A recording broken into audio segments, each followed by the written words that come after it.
Who's excited to be participating in a 48-hour readathon? I am first of all very excited to be participating in the Amazing Readathon, which is a month-long readathon created and hosted by Brie from 4 Paws in a Book. But within that month-long readathon, where we are basically traveling from place to place to place in the Amazing Race style, there is a weekend called the Faceoff weekend where we engage in a 48-hour readathon. And this year it's themed kind of around a board game kind of deal, where there is a board and we're rolling dice to determine what spaces we land on that help us give prompts to know what books we're reading within those 48 hours. So without any further ado, let's go ahead and pull that board out and get my first roll done so I can start deciding what book I'm going to start with. Okay, here we go for the very first roll of Face Off Weekend. This will determine what book I am starting with for this 48-hour readathon. And I have here my die. This I stole from my husband's D&D set, and I definitely didn't tell him I was doing this, so nobody report me. But here we have the die. I will roll, and then we'll see where I land on the board. Kiara is very interested. Okay, well, I rolled a 1. So that means that this is going to be a relatively easy selection since there's only 4 starting spots to go. So starting in the middle, I can choose from my favorite genre. I could flip a coin and pick between 2 books. I could read a book that's under 300 pages or a book that I am excited about. So for this one, oh, there's so many options. Where do I want to head first? I think I am going to start by going with a book that I am excited about. I actually don't really have very many books under 300, so that one was pretty easily out. I could flip a coin. I have 2 books that I really want to get to this weekend, so I could flip a coin to see which one to go to first. But I'm excited about both of them, honestly, so either one would work. Actually, I think I'm changing my mind, and I am going to flip a coin to pick between my 2 books that I have as options.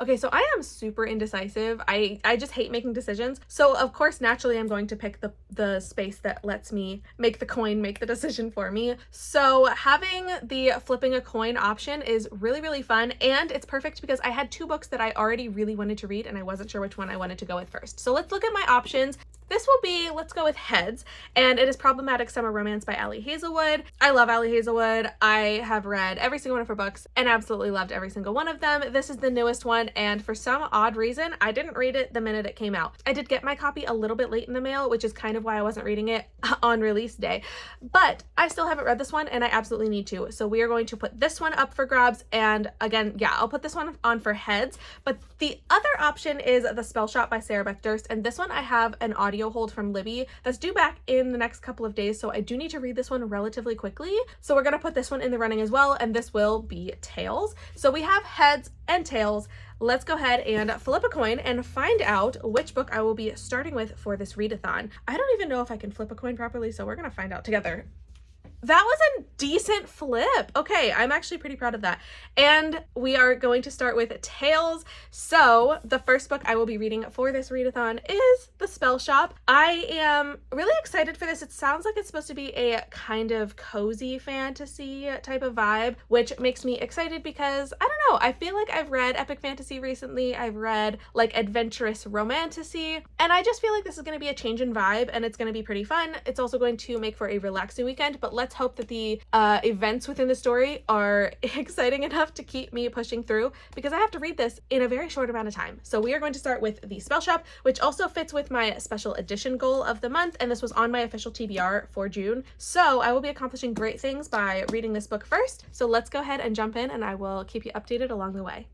We are about 3.5 to 4 hours into this 48-hour readathon, and I am 1/3 of the way through The Spell Shop, and I am having a fantastic time. The vibes of this book are immaculate. It is so cozy, but it is fun, and I love this. We are following a librarian named Keela and her sentient spider plant friend named Kaz, and when the 2 of them have to flee the library that they work in, they end up stealing some of the spell books that they were tasked at protecting, and they set off on a journey and end up going to Keela's hometown where she grew up, which is an island, and basically she ends up finding the old cottage that her and her parents had lived in before they had left, and they are on a journey of fixing up this cottage and trying to make a new life for themselves. But they have all these stolen spell books because there's a lot of rules about who can and cannot access the books, and also the magic that really does like help fuel a lot of the simple day-to-day tasks. And as they are trying to make a life on this island. They are discovering that the people that Keela grew up around, this community that she was used to when she was little, they are struggling to survive. They're struggling to make ends meet with the resources they have because the magic that they relied on to even just keep everything organized throughout life, it has not been provided because the government, they basically want to control who has access to everything. So Keela and Kaz are on a mission to potentially bring some magic back to the island to help everybody thrive again. And by doing that, they are going to make and sell some jams and also some magic. And I am loving the vibe here. I love the cozy, like the cottage core vibe. They're literally living in a cottage and they are going to be trying to revitalize the community of this island that Keela was so familiar with when she was young. So this is just super fun. It's a really cute kind of book to start off with, and I am having the best time. So I will be eagerly jumping back into this book. Do I have a goal of trying to finish it today? Yes. Do I have the delusion that that can happen? Yes. Will it realistically happen? Who knows? So I am going to jump back into reading and keep you updated along the way. But for now, I'm loving this. It is just such a fun, cozy little vibe, and I'm here for it. Never did I expect to be able to make this update tonight, but I finished my book in less than a full day. It is 11:30 p.m. and I managed to finish reading The Spell Shop. This book flew by for me because I was having truly one of the most magical, beautiful experiences of reading this book. This was the most cozy, comforting type of read I could possibly have asked for, and I loved every single second of it. This is an easy 5-star read for me, not because there were wild things happening, not because of the action and adventure. This book was just like a nice, cozy, warm day wrapped in a warm blanket.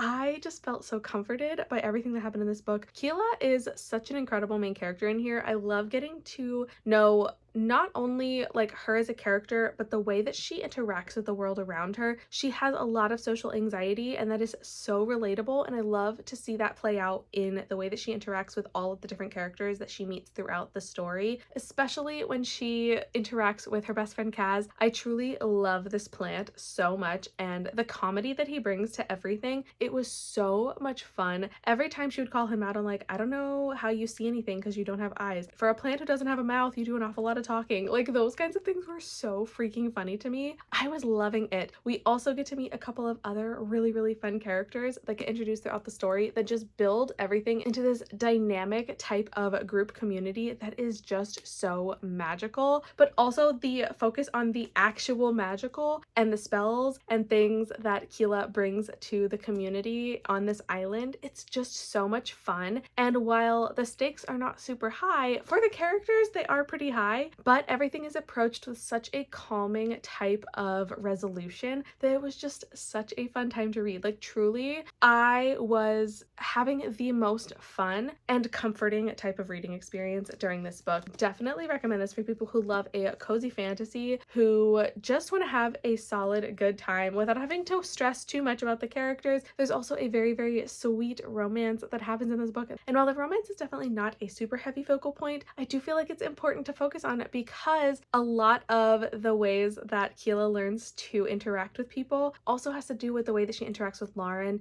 and I just love the two of them together. I think they were super, super cute. Both of them coming at this relationship with a lot of social anxiety and a little bit of awkwardness that was just so endearing. So I just loved this book. Everything about it was just spellbinding. It was endearing and wholesome, and I loved this. So I am really happy to have started off Face-Off weekend with such a good read, but it is time to roll the dice and find out what my next read is going to be based off of our game board. It is time to move on to book number 2 for Face-Off weekend, and that means that I need to roll again. So I have my die here, and we are going to roll. I am really not moving very far on this board. I did roll a 1, which means we are going to take a look at the rest of this board and see where I'm gonna move. So with my first roll, I did end on flip a coin, so I am moving 1 space away from that. Truly, I am not moving very fast on here, but I could choose between a person on the cover or I could read a book by an author I've read from before. I think I'm gonna go with an author I read from before and just stick with the very comfortable vibes for this weekend because I have big ambitions for this weekend. So I'm gonna read from an author that I've already read from before. Oh, this is such an easy one, especially because of the way that my first roll had gone when I had two options that I was rolling between. This prompt was kind of a gimme because I knew exactly what I wanted to pick as soon as I got this roll. This prompt of an author that I've read from before is truly so easy for me, especially this month. I had quite a few books on my TBR that I was planning on reading from authors that I'd previously read. Problem is, the book that I picked wasn't actually on my official June TBR, so it is deviating from the plan just a little bit, but this is so important for me to do. I am in fact going to be reading Problematic Summer Romance by Ali Hazelwood because, like I mentioned before, she is one of my all-time favorite authors. I have loved every single one of her books. Pretty sure, I believe the audio is going to be like 11 and a half hours or something along those lines, so this book is definitely not going to be too long, and I am trying to pack in a couple of shorter books for this weekend, so I'm very excited to jump into this. I know that there's supposed to be an age gap romance, and this is technically a like sequel to Not in Love, meaning that one of the characters in this book is a part of the storyline of Not in Love. So I'm really excited to get to kind of revisit those characters in that world and get to see what's going to be up with these two characters. So in the morning, I am going to be jumping into this. It is way too late for me to start a new book right now, but in the morning, I will be so eager to start this one. So for now, it's good night, but I will see you tomorrow with some updates on my newest read. I truly can't believe that I am making this specific update, but I have really, really great news, and that is that I finished this entire book in one day, in one sitting. When I tell you I sat down on my couch and I did not get up except for a bathroom break, I did not get up until I finished this book. I truly had nothing else on my brain except for a problematic summer romance, and truly this was an incredible book. In Ali Hazelwood fashion, this was a masterpiece of romance, and I loved reading this. I have always loved reading everything that Ali Hazelwood has to give, and this is just another example of that. This is another 5-star read, and I just simply had an incredible time reading it. I loved both of these characters. I do think Connor, he was a little difficult at times. There were definitely more issues I had with him in particular, but this is an age gap romance where the two main characters have a history of a deep kind of friendship, but there is complication and tension because of the age gap that they have and the fact that Connor is Maya's brother's best friend. So there's lots of different dynamics going on, but this is a destination wedding setting, so they're all isolated within this villa in Italy, and so they're forced to be around each other, but they have a lot of tension, they have a lot of history, and they're going to have to unpack that, also because they have so many feelings between the two of them. But the age gap is really the thing that ends up bugging especially Connor, and I think the reason that I didn't like him as much as I had hoped I would is because he is very, very focused on the problematic portion of this age gap, and he goes around and around in circles. I think he was just a little bit over dramatic when it came to addressing what he saw as the problem, and I just don't think that he listened very well. However, not being a man, and especially not being a man that is involved in a potential age gap romance, I also don't exactly know how it would feel to be in that position and know the dynamic that is there and to be worried about that. Like, he was very concerned, which is very good of him, but I also think it was a little much at times. But here's the thing, I still had a fantastic time because the tension was tense. It was so good, and I loved getting to see the two of them battling it out verbally and really like trying to hash out some of the things that are going on. We also get to see this in two timelines because we get flashbacks to kind of the beginning of their friendship and how it develops over the course of the couple of years in between and up until like where they are for this destination wedding, and getting to see all of that unravel I think was so fun. This is told purely from Maya's POV, which I think was really fun, but we also get a duet narration with a male and female narrator, so this was also a really fun way to kind of spice things up a little bit and get both perspectives from the tone of the narration. I think was really, really fantastic. So all around, this was just a really fun read, and it's Ali Hazelwood, it's incredible writing, it's just very easy to float through and just have so much fun. So this is easily a 5-star read. How I compare this to Not in Love, because this is technically a sequel. Maya Kilgore is the sister to Eli, who is the main male character from Not in Love. So you definitely do want to read that one first, just to give kind of like the foundation for where this story is going to be taking place. But ultimately it is super fun, and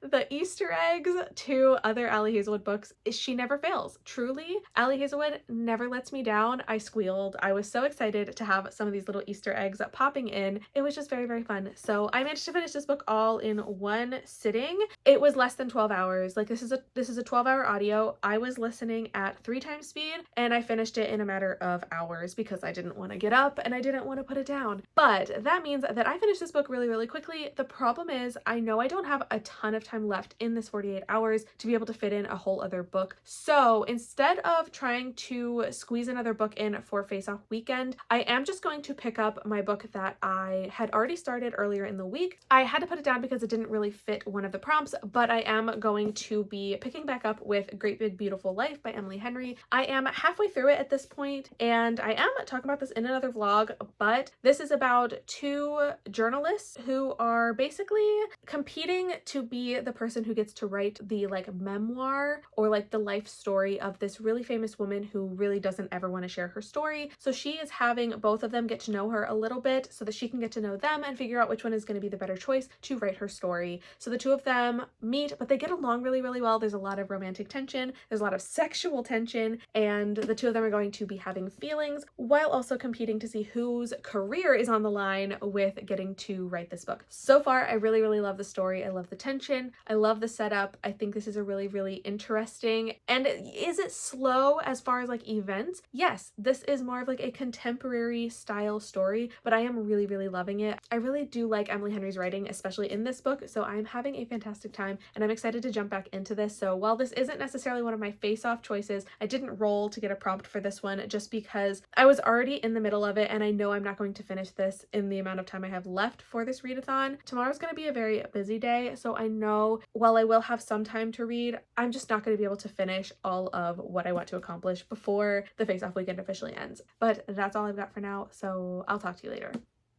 All right, we have come to the end of Face-Off weekend for the Amazing Readathon, so it is time for one final update on my reading progress for the weekend. I am sad to report I did not manage to finish A Great Big Beautiful Life before the deadline, but I did get 70 pages read, which is pretty dang impressive, especially given how many pages I read in the other books also this weekend. I had already mentioned this one was not going to be submitted for Face-Off anyway since I had already started it, but it was nice to make some more progress, and I'm getting closer to finishing. I am still really enjoying this book. It is trending towards at least 4 stars, if not maybe even a 5-star contender. I don't know yet, but I am really, really liking this book so far, and I'm really glad I was able to make some progress today. So I read about 70 pages in here, but that's on top of the 2 books that I already read for the weekend. I read 397 pages for Problematic Summer Romance and 374 pages in The Spell Shop. So the fact that I managed to get through not 1 but 2 full books in this weekend, plus making some progress in a book I was already reading, this was a very, very successful readathon. I am really happy with all of the work that I got done, all of the reading. I don't know what possessed me. Like the spirit of this Face-Off weekend like really just consumed me, and I became a reading fiend. I wanted to do nothing but sit on my butt and read, and honestly I had the most fun with it. So I have had a great weekend, and I'm really looking forward to taking this momentum and pushing through, finishing Great Big Beautiful Life, but also pushing through into this week and hopefully having some more successful reading going on in the next couple of days. But for now, that's what I've got for this weekend.